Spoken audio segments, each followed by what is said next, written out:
Sometimes the story we tell ourselves is not really true. Sometimes the story others tell about us is not really true. Here on today's Heartlift with Janell, we are going to learn how to rewrite our story. So pick up your favorite pen and journal, grab a cup of something delicious, and start your heart-lifting journey towards living a meaningful life. From The Soul of Shame, page 177. All that we do, parenting, pastoring, farming, playing basketball, carpentry, police work, structural engineering, is done in response to love and shame competing for our attention, wrestling for authority over our memory, emotion, sensations, and behaviors. These two dominant affective forces of the universe represent the struggle between good and evil. Within each of us, these two affective states, represented by the presence of the Holy Spirit on one side and our shame attendant on the other, are at war over us and the culture we are making. The Spirit echoes the voice of our Father, telling us that we are His daughters and sons, His daughters and sons, whom He loves and is well pleased. Our shame attendant reminds us in large and small ways that every function of our mind, let alone who we are as a whole, is not enough and has been abandoned. This war occurs in every realm of embodied life. Welcome to today's Heartlift with Janell. I am really over the moon today, and I'm going to try so hard to contain my exuberance, which all of you know is pretty dang hard for me. I'm going to try to put on the professional girl, oh, maybe not, and just contain my absolute humility and thanks and gratitude that we are welcoming to our podcast today, Dr. Curt Thompson. He is a psychiatrist. Let me read all the goodies because he's amazing. Yes, I will. He brings together a dialect of interpersonal. This is the most important, you guys. I want you to lean in here because I know many of you probably have not really ever heard of perhaps this realm of neurology, interpersonal neurobiology, known as IPNB, and a Christian anthropology to educate and encourage others as they seek to fulfill their intrinsic desire to feel known, valued, and connected. And that's what we, Curt, are all about here in our Stronger Everyday community. He understands that deep, authentic relationships are essential to experiencing, a healthier, more purposeful life. But the only way to realize this is to begin telling our stories more truly. Okay, so I'll stop there because I could go on for hours, but I won't because I want to value our time. And welcome, Dr. Curt Thompson. May I call you Curt or please, Doctor? Janell. Janell, it's really a pleasure to be here. It's an honor. As I said, it's humbling to be invited to come and join you, and glad for our listeners to be part of this, and look forward to the next moments that we have to share together. Thank you so much. So I asked you beforehand, I wanted you to just get kind of up close and personal with us, because what I love is that in our community, we really value story, and we value creating safe spaces in our lives and being safe people to be able to listen as an empathic listener to those who God brings into our sphere of influence. And I certainly feel that way as a therapist, but I also feel that way as a human being, that I want to be someone in the world that creates safe places and safe spaces and have a safe face. And so I thought this was really amazing as I reread The Anatomy of Soul, which was your first book, which I devoured in 2010, but have redevoured it over and over again as I have gone through my personal growth journey. But we both have a revelatory Mother's Day story at the very beginning. Mine is later on in the book, in my book, Stronger Every Day. But it's also, it's about our moms, and it's about being in the hospital on Mother's Day.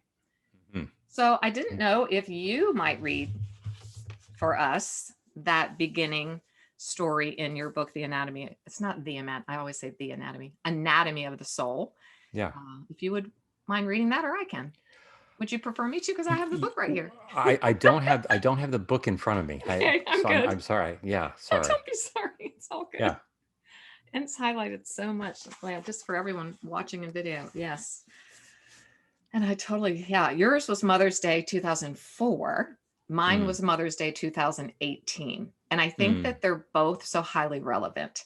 So it's a little bit long, but I think it's vital. The hospital room was bright but sterile. It was Mother's Day 2004, and I sat at the foot of the bed of the woman who had given birth to me. My 86-year-old mother appeared drained and listless, moving little except her eyes. Her voice was weaker than usual, a reflection of her general physical deterioration. While I was attending a medical conference the week before, my brother had called to tell me that our mother's health was quickly declining. What was most concerning, he said, was her resignation that life was over. She seemed to have no interest in surviving, let alone thriving. In the days between my brother's phone call and this visit, my wife had remarked that my response to my mother's illness seemed to vacillate between distant clinical indifference and unmitigated anger. I insert here, I just always love the voice, right, of the wise person in our life, the one who knows us so well. Yeah. I'd been terse in my replies to my wife's queries about my mother's condition and was certainly not forthcoming with my actual feelings. Here I was, an experienced, successful psychiatrist, a physician trained in the science and art of healing, yet, and I asterisk this, yes, I struggled to offer my mother support. Not gonna lie, insert, I felt a lot better after I read this again. I was a follower of Jesus, yet I was finding it virtually impossible to gather even a mustard seed's worth of compassion for her. How dare my mother give up? How dare she be so passive as she sometimes was? That's important. Which reinforced the distressing emotional undercurrents that ran through our family. I insert again, Curt, because so many, I know that you probably understand this, and so many of us have that mother wound. And so I know so many in my community do. And so that's why I really just wanted to bring this to the forefront today.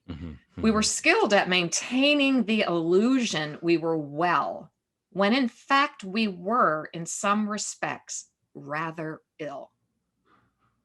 It's very telling and very, very vital to where I believe so many of us are, especially within the body of Christ, that we are so skilled at maintaining the illusion. And these are my words, not Curt's, I'm adding, when in fact we are in many respects rather ill.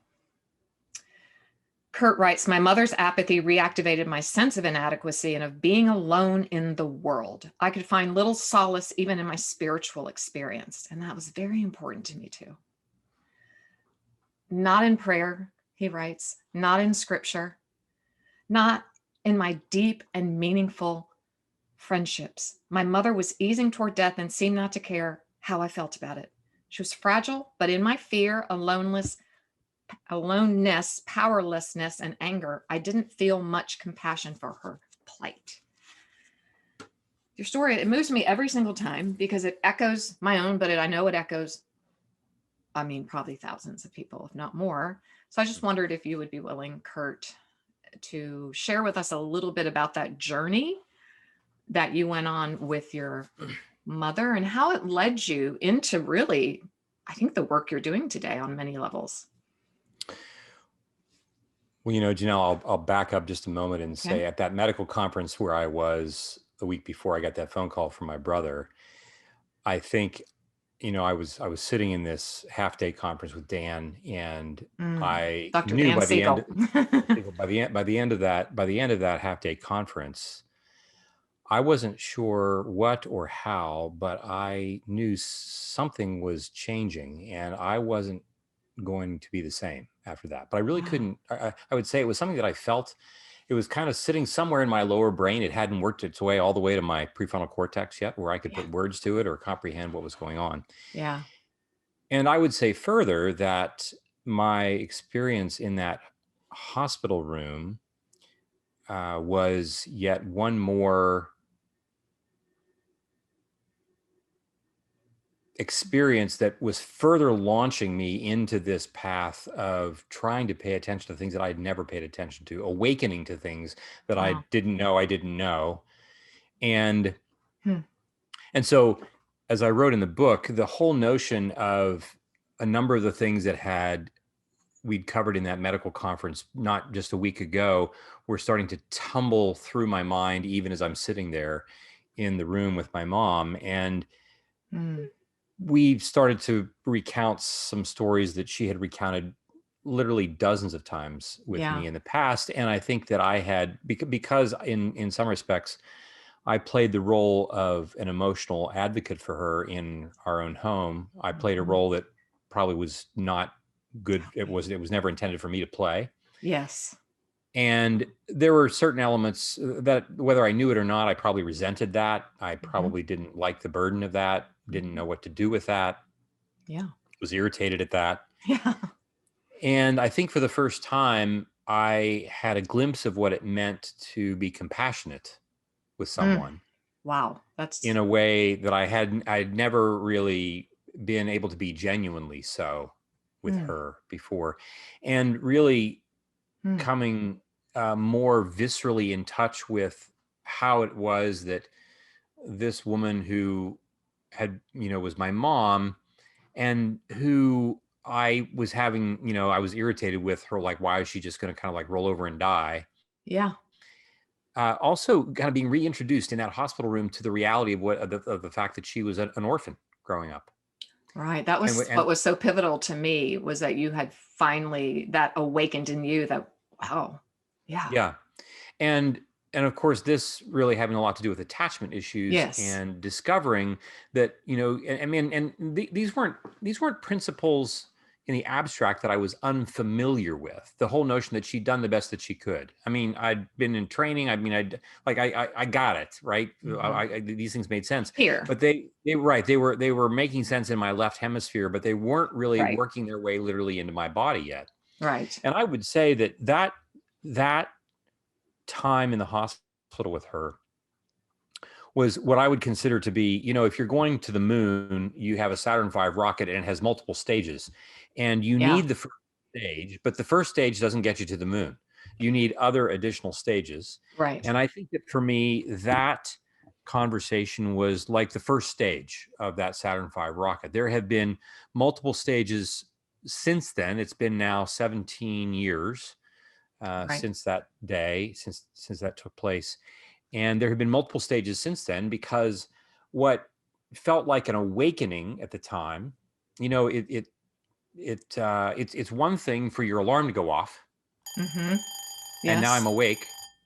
It's another thing for me to have been like fully showered and dressed, Yeah, that's and perfect. getting Great. from my bed Yes.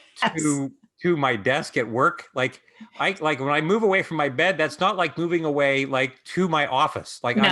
I'm not yet as awake. No, no, no. Mm-mm. And A long so I think, distance. right, there was an alarm clock that was going off, and I was now awake to things, and I was making my way to the shower. Yes. But I wouldn't say that I was as fully awake even as I am now. And I would say even literally in the last month, in the last 2 months, there have been other passages that I have passed through in which I, thanks be to God, I believe, thank you, for his Mm-hmm. patience in bringing me yet through other gates of Mm-hmm. kind of making this real, of living, Mm-hmm. living as if I can really forgive her. And because I've had a lot of work to do in the last 17 years Mm-hmm. after, that alarm clock went off in that Yes. hospital room. Mm-hmm. So when you were sitting, I'm so curious, when you were sitting in that medical conference and Dr. Dan Siegel was speaking, he was Mhm. leading. Yeah. What was that? Like can you put me there? Can you put us there? Ooh, like Well, inside of your body, like what's that going on inside? well, I think, I was able to put this in more helpful language a couple years later when I was invited to be part of one of Dan's first couple of process groups where he was training some of his first cohorts in interpersonal neurobiology. Mm. And we had to articulate our understanding of what interpersonal neurobiology was. And I really came to discover that, in medical school and in psychiatric training, the whole notion of what we're treating was made available to us because we talk about pathology. Physicians are really great at naming what's wrong with the world. Correct. And we come up with really helpful plans, I think, for trying to fix what's wrong.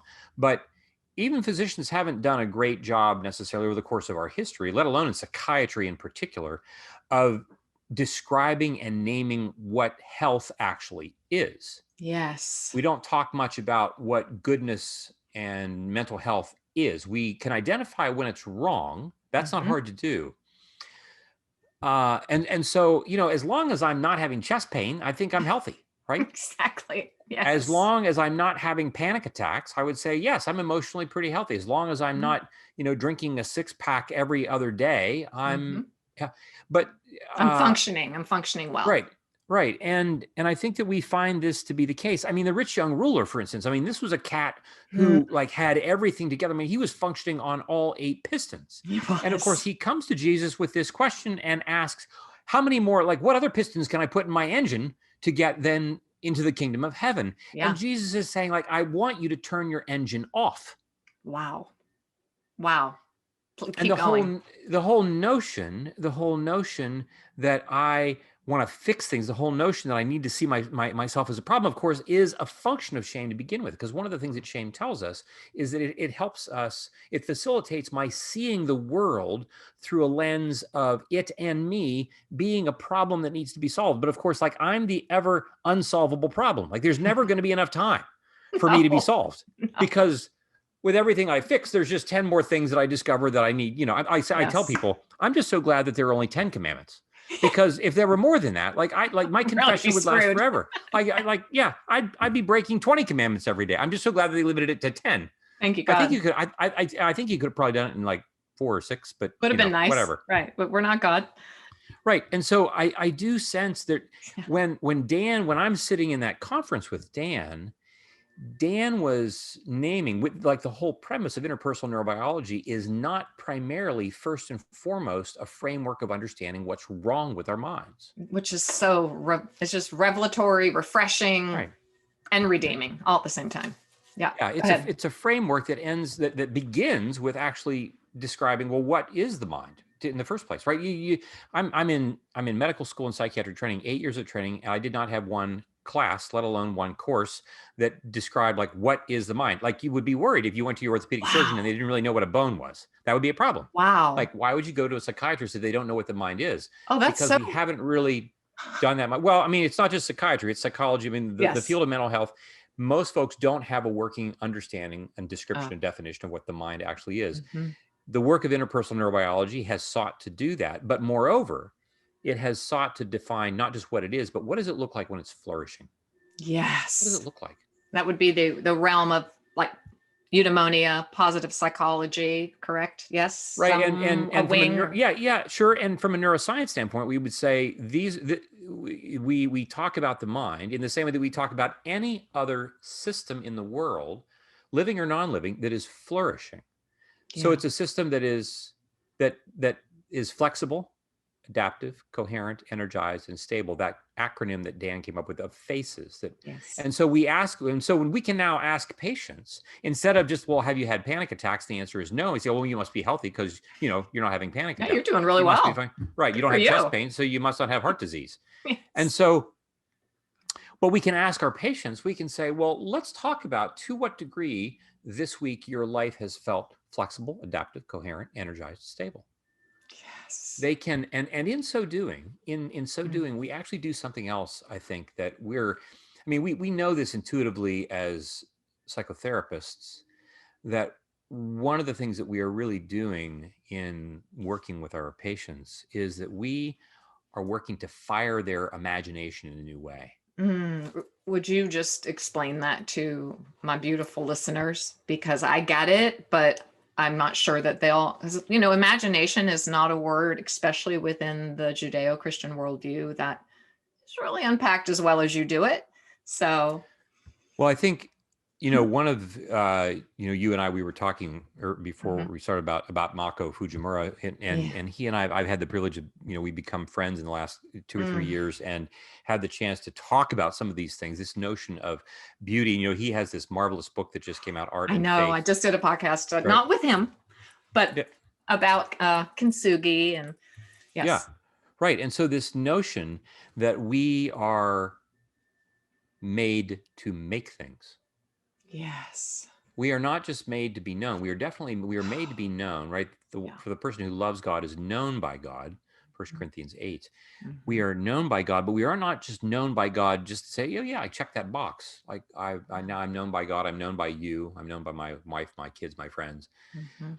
We are known by people in a particular way. This Yeah. way that the man and his wife were naked and unashamed in Genesis chapter 2 were made in a particular way to be known in order to create beauty and goodness in the world. Yes.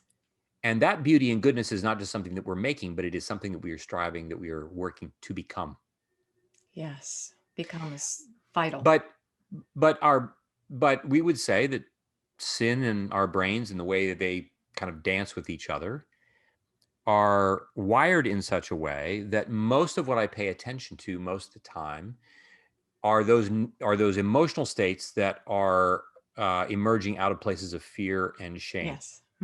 Yeah, the And negative so, for sure. right. So if I'm paying attention to that, even non-consciously, if I'm paying attention to that, most of my life is built to regulate that. Most of my life is built to Mhm. fix that, solve that. Yeah. And so, you know, as David Wilcox, when this beautiful song that he says, "Leave it like it is." It's this song of a paint can that spills in the kitchen, and oh my God, it's disastrous, right? Like it's just Yes. awful, right? And no, leave it like it is. Put a frame around it, and all your neighbors will just think it's wonderful. Where did you get that? How much did you Yes. pay It's for a this? Mako creation. Right? Exactly. Exactly. Mako came in and just kicked He over a did. can of paint. Yeah, That's what he it's on my did. floor He in put a my frame. kitchen. Yeah, we've Yes. decided this is a little different. We're not hanging it on the wall. We're just gonna put Where it on do the I floor. get it? How can I get Right. it? Yeah, exactly. Yes. But there is this sense in which, evil abhors beauty. Mm. Evil and as such, when we look at that Mm. narrative in Genesis chapter 2, evil is not just separating us from God; he's shearing off our capacity to create. Oh, please. This is yes. And so we Yes. would want to say, like, to the married Oh, couples that come in that are coming out of their own trauma, or the individuals, or even the corporations, or the Sunday school class, or the churches, or the or the whoever, churches, right? communities, Right? right? We are so cut off from our awareness that Yes. God is longing for us to be outposts of beauty and goodness in the world. Yes. That the world would look at how we love one another, and this gets back to how do we tell stories, and how do we tell stories Mhm. by revealing in Mm. vulnerable ways the parts of our stories that we hate the most, in Mhm. order for beauty to emerge out of that very place of shame. Yes. In the course of doing that, we then fulfill John 13:35, where Jesus says, and the world will look at you and they will see how you love one another, and they'll know that you're my disciples. That's how they'll know this, that you're my disciples, Mhm. because of how you love one another. And it's not just that you like one another. It's not just that Correct. you're great. Put up Yeah, with I'll each pick you other. up, pick you up from the airport anytime you want me to. Sure. It's more a matter of like, no, I'm going to work out I'm going to reveal to you the parts about me that I don't like. I'm also going to say to you the parts about you that evoke things in me that are hard. Like we're going to work this out. Like we're going to love one another. We're going to do We're this. literally going to let our skeletons come out of their closets one by one, because we're in a safe space of where people are becoming known. And yes, I call it a transparency challenge, both to be someone in that circle who listens empathically, but also to be someone who feels safe enough. And yeah.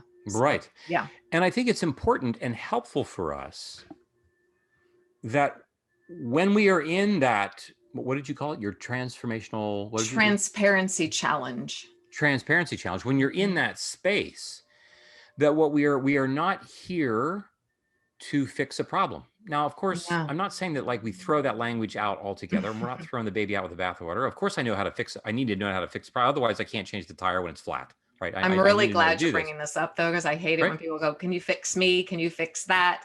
I'm Right. like, the only time I see that in the scripture is fix your eyes, on Right. Jesus, or fix your Right. eyes on the path that lies before you. Don't look to the left or right. So fix is Right. never, yeah. Thank you. Right. And so that whole notion of fixing a problem, like Mm-hmm. treating a pathology, Yes. it presumes something that's important for our listeners, I think, to pay attention to. One is that, like, if I have a problem that I have to fix, it means that there is a certain way in which this thing is supposed to be, and the Yes. problem now has it being a certain way that so I have to bring it back to baseline. Mm-hmm. Wherever it was, I have to bring it back there. Right. And yet, to create Mm-hmm. is not to bring something that is broken back to baseline. It is to take that which we have and create something that has never been before. Yes. It's out. There's no baseline to which we're returning. Mm-hmm. And so when the couple comes in and the marriage is really in trouble, Mm-hmm. of course, there's all kinds of ways in which we're going to want to make sure that they develop a confidence and comfort with the therapist, and that they feel heard, and they feel that the therapist has a sense of what is actually happening. But at some point, pretty quickly in that process, I'm going to want to ask this couple, what is the next new thing you want to create with God in this marriage? What do you want to create? And of course, some couples are like, I don't like, they look at me like I have two heads.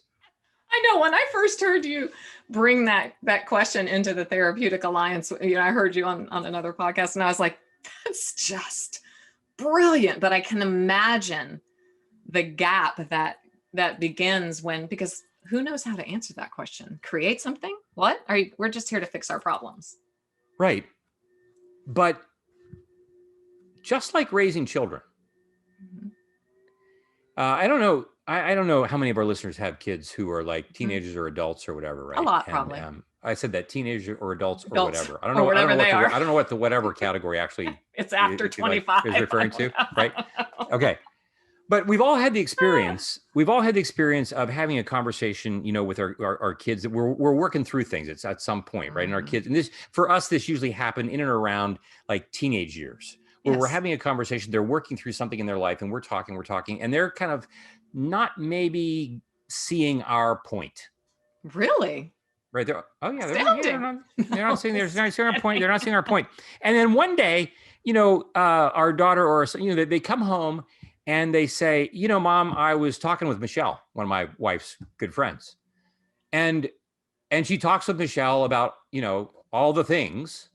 And Michelle, of course, makes the comment that Phyllis has been making, for forever, years, right? And our child like talks to us as if like she's had a revelation for the first time. I know. And what do you do? And so my wife and I retreat to the bedroom, and we like scream into the pillow, like, how much longer must we do this? Okay. And we're like, I'm just praying for the day when my kids have kids. And I'm like, okay. Everybody is now taking a collective exhale that, if Dr. Curt Thompson has to go into his room and yell into his pillow, we're all okay. Right. But here's the thing. Here's the thing. It's actually quite likely that when my daughter has the conversation with our neighbor, Michelle, that the revelation doesn't come if she hasn't first been having these conversations with her parents. I couldn't agree more. And so we as parents have to recognize that we have to introduce things. And in the same way, we as therapists introduce the idea of what is the new thing that you want to make? What is the beauty that wants to emerge? And of course, they're like, that's just like, they're like my 15-year-old child. Like BS, right? Right. Like, what, like, I don't know what whatever.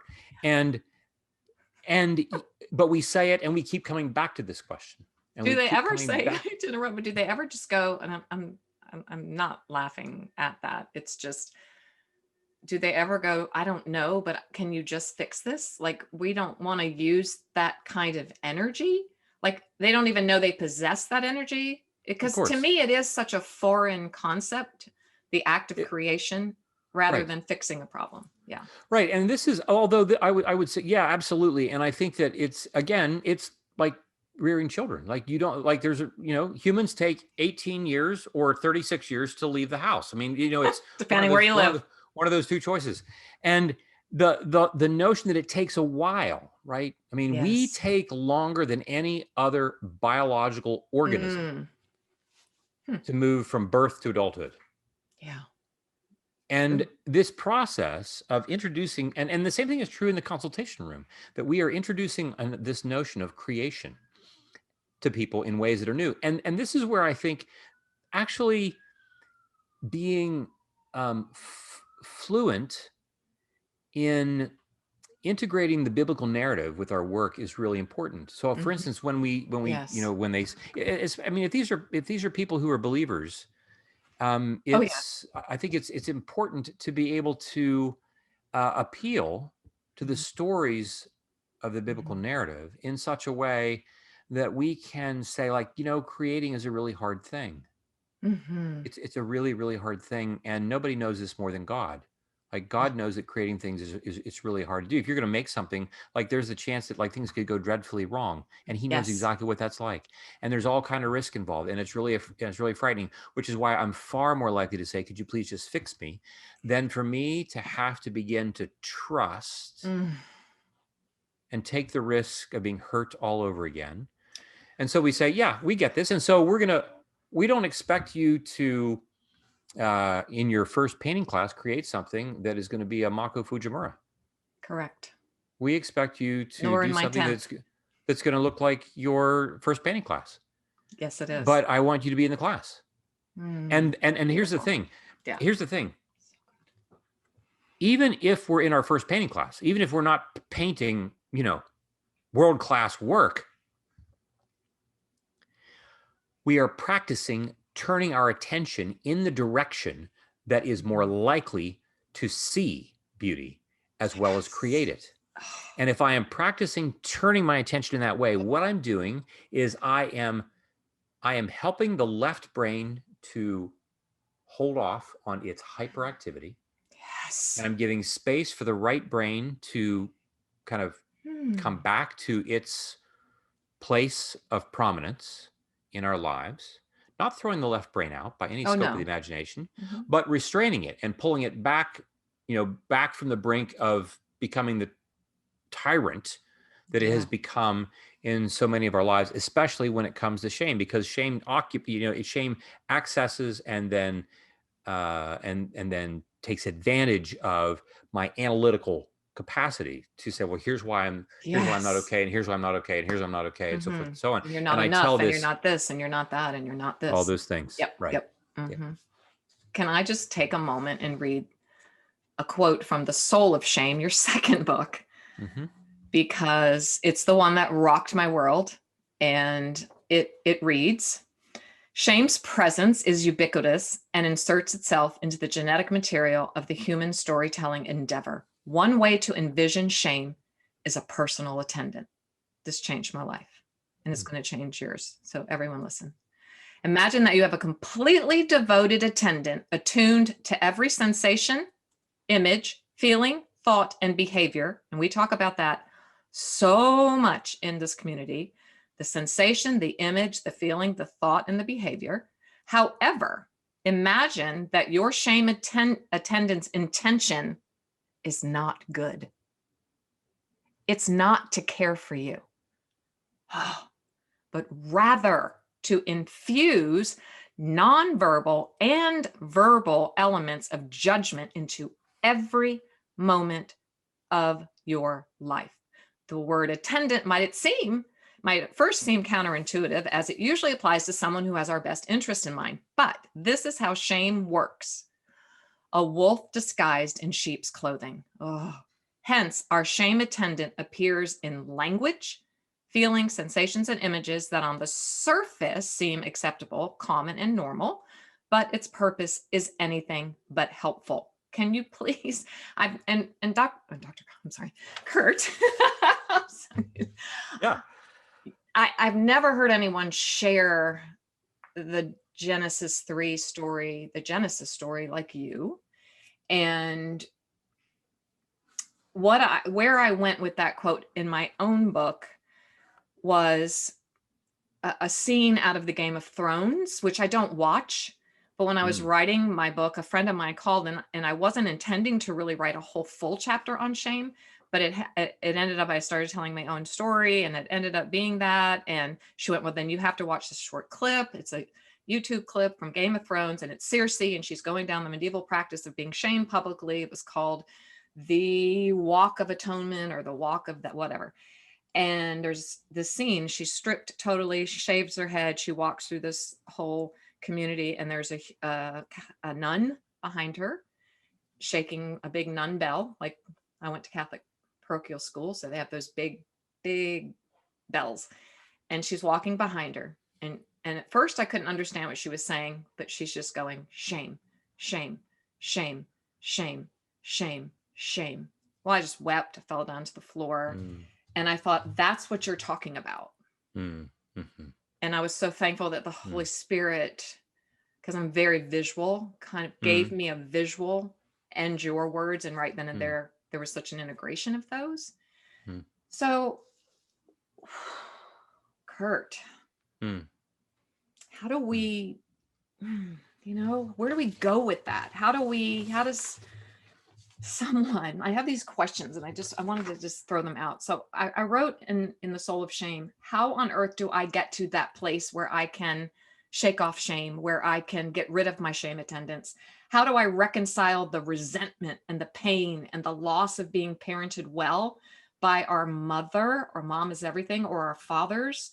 But how do I then move forward, embrace Genesis 3? Where do I go? What do I do? How do I do this? In The Soul of Shame, we highlight the 12th chapter of Hebrews, in the first 2 or 3 verses of Hebrews, of Hebrews 12. And I would say, and then I think, and so that's, and I'll mention that in just a moment. But then I think I actually try to unpack that in what for me now has become an even more deeply, I'm more deeply impressed with, and a more urgent sense in the book I'm going to be releasing in September. And that has to do with this notion of how, in many respects, our attention to beauty actually is an answer to this question. Thank you, God. But never outside the context of community. Yep. So I think that we find there are a couple of things about it in terms of, like, what do we do? The first thing is that our listeners are going to hear this, and most of us, if we're listening to this, we're listening individually. Like, we're not listening in a group of 10 people in the room. And so I'm asking the question to myself, not just what do we, but what do I do about this? And I would say that's the first thing the first place we want to pause, because there is no what am I going to do about this? It is going to be, what are we going to do about this together? This is what I love about your work. Shame and its effectiveness depends upon isolation. It depends upon me being cut off from you, me being cut off from parts of myself. Yes. To the degree that I'm actually able to tell my story more truly in a place where I'm being heard, and where empathy is going to be offered to me, and also that demand is placed on me, right? So one of the things that we have to be careful about in today's culture is that we've gotten to a place where kind of like the general unspoken rule of social thumb is that if I am upset by something that you've done, I mean, if I'm upset, but that you've done to me, I'm only going to be okay, not just if you're able to be empathic with what I feel, but if you also agree with my assessment and my rendition of the story as it has been told. Yes. And that's a problem. It is a problem, a big problem. So I do want to say that in the context of community, it's not just a matter of being empathic with people, and so the empathy makes them feel okay, and they can then go off and on to continue to tell the story about their life the way however they want to. We do, and this is where we would say that the gospel is important, because the gospel becomes a plumb line. The gospel becomes the true story to which we are bringing our stories. Yes. And we are asking for the gospel's story to be spoken and lived out in the context of this community, in which I can share that which is shaming for me. I can see in your eye contact, I can hear in your voice, I can read in your body language, I can read forgiveness and receptivity. Mm-hmm. And I'm also going to be hearing from you, well, what do you now want to do? And what are the things, where do we now want to go? Mm-hmm. It's not just a matter of like, how am I going to feel better? Because like, if I'm a guy who, I'm feeling ashamed because I'm in the middle of, I'm having an affair. Yes. And I feel ashamed about that. The culture might say, look, Curt, what we really want you to do is not be ashamed. Now, you can continue to have your affair. We just don't want you to be ashamed about it. Yeah. And I want to say, like, that's not what we're talking about here, because No. in that passage, one of the first things that the writer says, therefore, since we have before us such a great cloud of witnesses, let us first throw off our sin that so easily entangles us, to then run with perseverance the race set before us. Yes. So there is a sense in which I also come to this space with vulnerability in order to name what are the things about my story that I believe that are counter to the gospel story. Yes. Like those things I have to be able to name. Yeah. Well, like, that like I'm married to one woman, but I've fallen in love with somebody else. And I really want to, like, I feel bad, but like, I'm here to like make confessions so I don't have to feel bad. Yeah. But that's not really an option that I get with the gospel. Because being happy is not what the gospel is about. Being beautiful is what the gospel is about. And that often comes in ways that we would never imagine or predict. No one would have predicted resurrection. Correct. No one would have predicted that. Without a doubt. Right. But because of resurrection, we look back at Good Friday and we can say,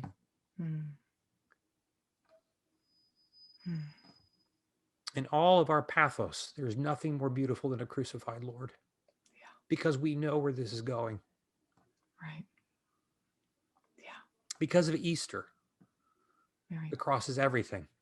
Yeah, and here we are, right here on our pilgrimage towards Easter. Yeah. Right. And Jesus is living out, like he's living out obedience. He's living out doing what his Father wants, not what he wants. Thy will, not mine, be done. No. And so part of this then is that like this community is there to say, like, for the man who's having the affair, the community is there to say, like, we get it.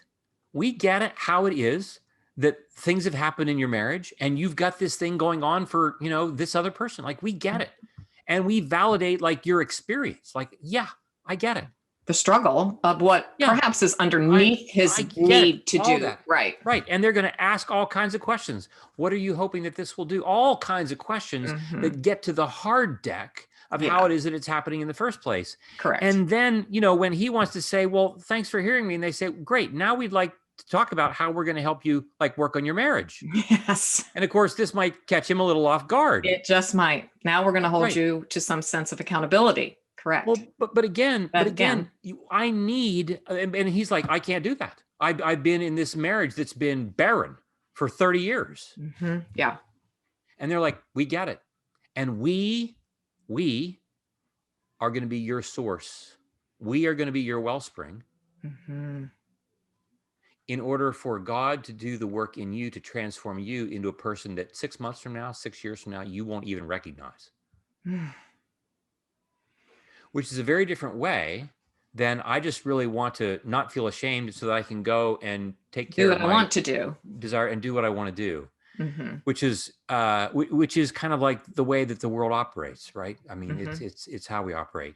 And so I think it's also important then for us to recognize, people ask me this sometimes, well, you're like, you talk about shame as if like it's all bad. Is there any shame that's good? And we talk about how, well, when you read in 2 Corinthians 7:10, this notion that there is a godly grief that leads to repentance and there is an ungodly grief that leads to death. Yes. This notion that grief over my Worldly behavior. sorrow, godly sorrow. Yeah. Right. There's Peter, this sense in Judas. which shame, right, is shame, like its intention is to get our attention. Correct. When we are in isolation, like the woman and the man were in the garden, Yes.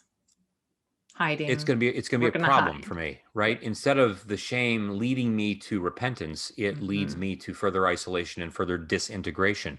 Right. But ideally, like as I tell people, like there are things that we do as human beings for which the proper response is one of shame. Yes. And yes. and I need to be able to respond to that in the context of a community that can name this and say, yes, you're right, Curt, you were wrong. I'm ashamed. And I'm gonna feel bad. Ezekiel 16 talks about this notion when God says to Israel, you must bear your disgrace. Yes. In order for you to be aware of the gravity of your actions, not for you to grovel, but for you to become aware of just how big a deal you are, and that your actions are really that big of a deal. Like you really are like a nuclear power plant. Like if you were a little red wagon and something went wrong, it wouldn't be that big of a deal. But like you're not that. Right. And it's a really big deal to the lineage that is following behind, right? Right. We have no idea how much relational capital we wield. Please. We have no idea. We just want to take a pause. Because Curt, oh my goodness. Because I'm sitting here and I'm thinking, how on earth do we create cultures within our home? This is what I pound the table over. Cultures within our communities of faith.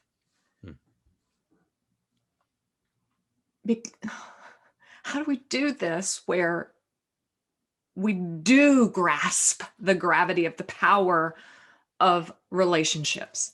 And we don't have time. I know that we don't, and I want to value your time. It's so valuable, but thank you for saying that. Yeah. And I know that I'm going to take that and spend some time with that, with my community as well. But I mean, that's everything. And when Jesus, go ahead. No, go ahead. Go ahead. I see our time is running down here. I've recently, last 6 to 9 months, really been kind of chewing on and just aware of this notion. So in the Sermon on the Mount, where Jesus gets the end of the, he's covered the Beatitudes, and the passage reads, "You are the light of the world, and who lights a lamp and sticks their lamp under a bushel?" And I read that, I hear that, and I frequently think I can hear Jesus saying to me, "You're the light of the world. Don't screw it up. like don't be a whack job and put your light under a basket." You're so jacked, right? But what if another way to hear him say this is, Janell, you are utterly illuminating. You're utterly illuminating. Like, people have no idea what's coming for them when you walk in the room. You have no idea. And I think, oh gosh, what would it be like if every day before we leave our homes, we were reminded by the Holy Trinity, hey, I just want you to know, there are people whose lives are going to be changed today because you walk in the room where they're sitting. And they're going to be changed just because you're going to be kind to them, because they have no idea, because you're just so illuminating. Can you imagine being told this? This is very different than what our shame attendant wants to tell us, but this is what the Holy Trinity is saying to us. Like, you are my daughter, you are my son, and you're utterly illuminating. And so the whole thing about putting it under a bushel is like, well, I put it under a bushel because I pay more attention to my shame attendant than I do to Jesus. And we do. That's what I'm saying. Yeah. That's what I did. I'm now in my 7th decade. Yeah. And I only grasped that last year. Yeah, I get it. So if you had said that to me a year ago, I'm not sure I could be sitting here. Like, I received that. And I can't, it's a really powerful moment for me personally, Curt, because I actually believe you. It's astounding to me. Yeah. Right on. It's astounding. Yeah. And that's where I want because I call that person a heart lifter. A heart lifter is the person who stands in the center of their family and walks through the hallways of their home. And that usually begins in Isaiah 61 in the ashes of the ancient ruins. Someone has to come to this place like you being awakened in that medical conference because God met you where you were. He met you as a physician at a medical conference. Someone will be met in the deli, working at the deli, because those are my dear people that I love so much. People will be met in the aisles of wherever they are. And a heart lifter is a person who stands in the center of that ancient ruin and then says, no more, not on my watch. I am going to be the one who moves forward into my legacy and my lineage, who stops the shame attendant from ringing her bell or belza and shifts the shaming into gracing. And then, Curt, as you bring it in your brilliant language that you're moving in your gift, that we are going to create something new today. Yeah. Today's the day. Yeah. Right on. Thank you. You're most welcome. It's a pleasure. I don't know if I could keep going because I really just want to go weep.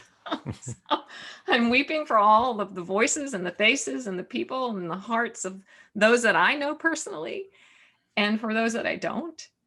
And I pray that let me just please, I'm going to close with these beautiful words from Curt, Dr. Thompson. Let me find them. You're just going to have to give me a minute because they're so beautiful. We will be aware of, we will know God, others, and ourselves in the same manner we experience God's awareness of us. Listen to me here, my friends.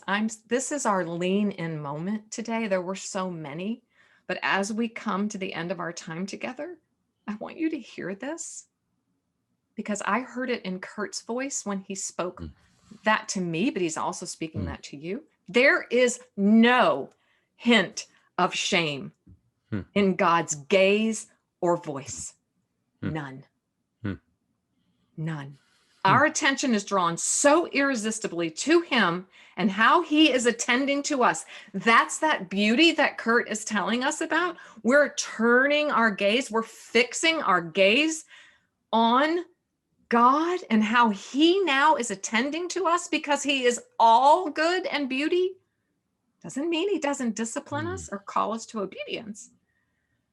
It's when we attend to that we lose all awareness of the shame that has for so long kept parts of us hiding in the dark. Toward that end, we need to pay attention to the things that are the summation of our lives, faith, hope, and love. And that's what today is all about, my friends. Today is your day. It's your Kairos moment to shift your attention towards God, towards the Trinity, towards beauty. And in that, you will begin to live your new creation, your new story. Thank you again, Curt. May God expand your influence and give you more wisdom to offer a hurting body of Christ, a hurting world, but particularly a hurting body of Christ. Curt, we need your voice to help us create communities that are safe, communities where we can be transparent and authentic and listen with empathy and offer belonging and love to others. Until next time, always remember, you, my friend, have value, worth, and dignity. Thanks for listening today. It was great having you here. For even more great content and resources, please join the Stronger Everyday online community at janellreardon.com. Always remember, you, my friend, have value, worth, and dignity.